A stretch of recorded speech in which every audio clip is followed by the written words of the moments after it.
It's the Catholic Church's latest attempt at tackling the scourge of clergy sex abuse amid a wave of new reports documenting the staggering scale of the crisis. Nearly 200 church officials and a dozen more survivors will gather at the Vatican tomorrow for a summit to discuss it all, after state and church-led investigations in New York, New Jersey, Virginia, and Texas disclosed the names of more than 500 priests accused of abusing congregants over the past several decades.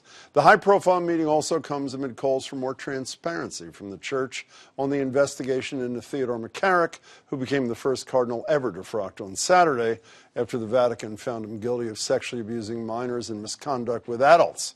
And while some have referred to the summit as a turning point, it's worth remembering what Pope Francis had to say about it last month. We have to deflate expectations to these points that I have made. The problem of abuse will continue. It is a human problem that is everywhere.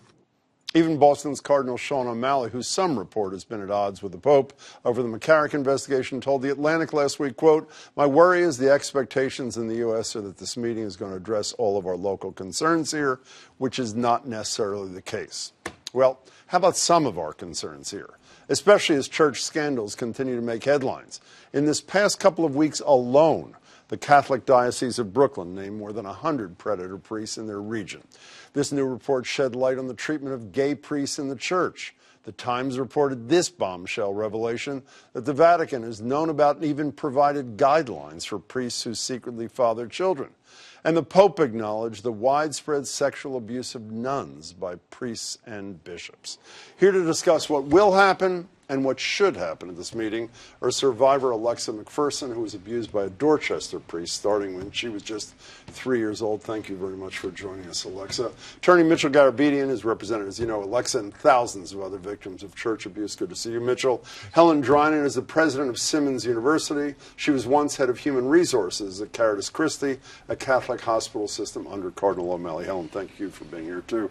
Just to round out the picture, I should have said that that same priest sexually abused your two older brothers as well. Do you hold out any hope for this meeting in the Vatican starting tomorrow? Not so much, no. Why not? Simply because they're not good at policing themselves. They are not transparent. They have no accountability. They've showed it for decades upon decades. And you don't have priests, bishops, cardinals who are all on the same page. And I know that that's what this meeting is supposedly trying to bring about. But when you have a handful of priests or rogue bishops who want to go and not follow the same set of guidelines, not turn people over to secular law officials, then there is no hope. Is there any for change? You? No, none whatsoever. There's also a side issue with regard to the meeting. What's that? Pope Francis is trying to save his own skin.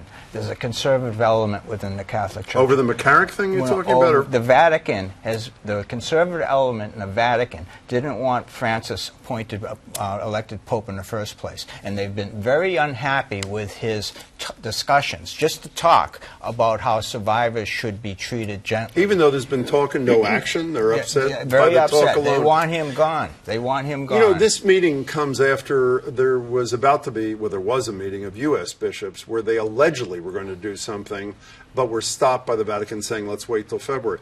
Would that have resulted in anything positive had the bishops in our country had acted whenever it was in November or late last year? In terms of positive, in terms of what? In terms of any of the issues we're talking about, any of the issues you spend your life dealing with. Let's take a step back. For over a century, tens of thousands of children have been sexually abused by priests while it's been covered up by the higher echelons. Seriously, we need a meeting, that the church needs a meeting to talk about clergy sexual abuse? It's insulting to our intelligence as human beings to think that they're actually going to do anything of substance in this summit which will help victims try to heal. Do you want to break the unanimity, or you Yes, with your I two do. colleagues? No, I have to say I have hope that there will be some message from this meeting. Now, I'm not naive, and I'm certainly not Pollyannish about this. So then why do you believe that? Because I do believe that the move to tell finally the statement about the termination of what was formerly an incredibly beloved and respected cardinal is an important statement. It took a long time to happen, but this is the first time in the history of the Church. Well, let me tell you somebody who disagrees with you on that. He's a survivor and activist who many of you know, Phil Saviano. Here he is talking to the Daily Mail in the Vatican just a couple of days ago. Here's Phil. I worry that this laicization of McCarrick is not going to be anything more than the equivalent of the Pope tossing a bone to placate his critics, placate the survivors, give us all a reason for hope that this is the first of many. But I worry that this is going to be the first of just one, and that not much additional progress is going to be made from here. Why do you think you have a different perspective? I can't disagree with him. I mean, there's no reason other than to say this is the first time we've ever seen this, and let's see what's going to happen. I readily understand being critical, but we have to see what is going to happen. But it's not brain surgery. Release the documents. Show us what you knew. Help victims try to heal. Report this to the criminal authorities. Why do you need a summit? How long have we been at this? That they don't know what to do? They don't care about doing anything meaningful. That's the problem. Alexa, I read a statement from Cardinal O'Malley a couple of minutes ago. He also spoke about the transparency issue on the McCarrick investigation to the Atlantic.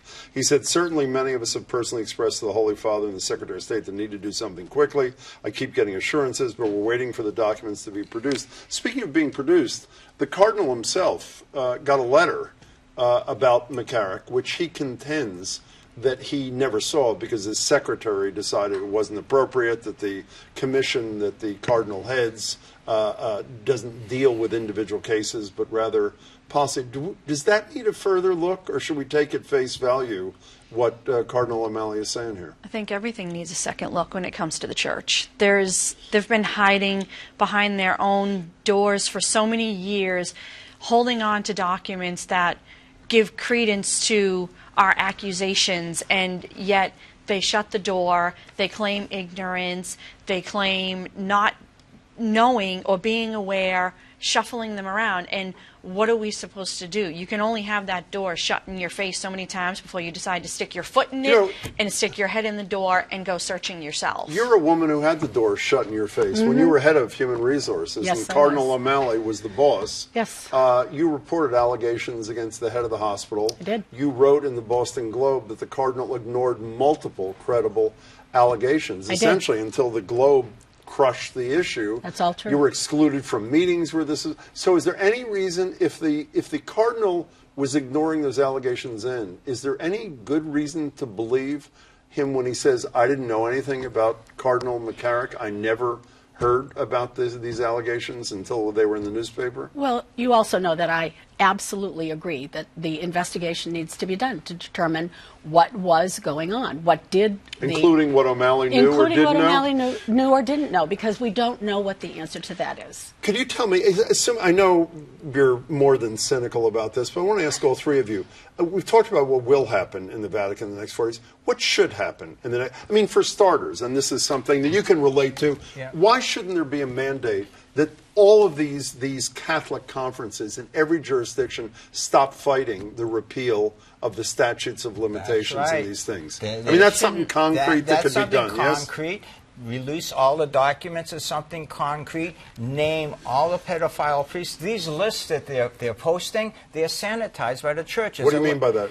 They're not listing, for instance, the Diocese of Buffalo said, well, if a priest is dead and he only has had one credible claim against him, we're not going to list him. Okay, they can't self-police, as Alexa said. You take away their robes, take away their religion. They're just a bunch of criminals. Who are they? The pedophile priests and the enablers of pedophile priests. Those who knew about the sexual abuse are just as criminal as those who committed the sexual abuse. What would you like to see happen, even if you don't think it's going to happen, over the next 4 days in the Vatican, Alexa?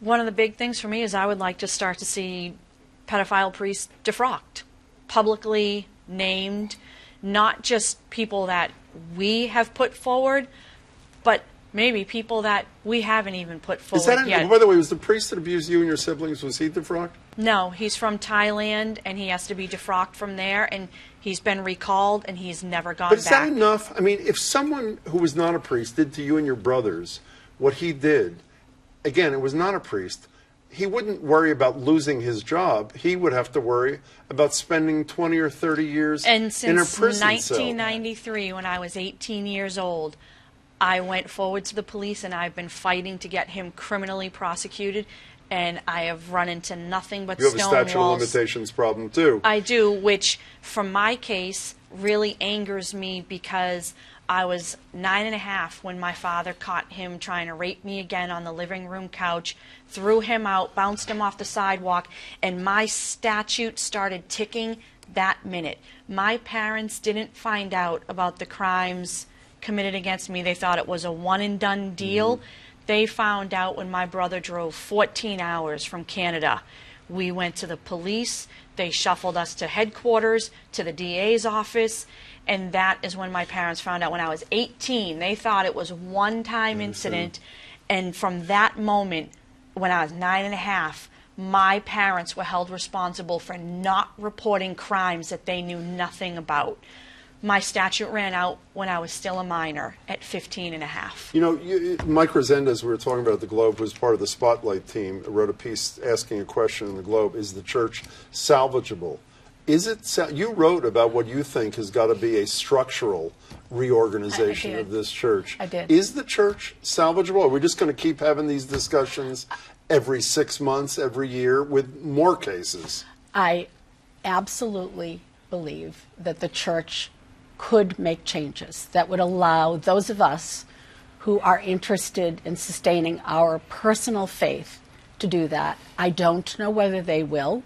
I do believe there is a way to make the church a place that could restore belief in the ways of the church. And I have to say, I'm one of those people who has spent my whole life looking for the right justice for everyone who has been harmed by the church.